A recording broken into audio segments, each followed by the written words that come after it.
આ શું હે ભાઈ?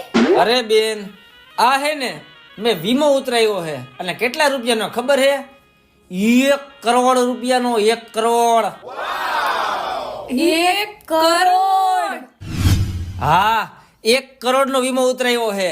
મને કાંઈ થાય ને કાંઈ એટલે વીમા કંપની વાળા ઘરે આવીને 1 કરોડ રૂપિયા આપી જાય. પણ મને કાંઈ થાય તો અરે વાહ ભાઈ, આ તો બહુ સારું કહેવાય. ઈ જ ને બેન, આ તો હું જીવું છું ને એટલે વાંધો ન આવે. આ તો કદાચ ઉકલી બુકલી ગયો ને તો તમારે બધાને ટેન્શન નહીં. લાય ભાઈ, આને હાચવીને રાખી દઉં.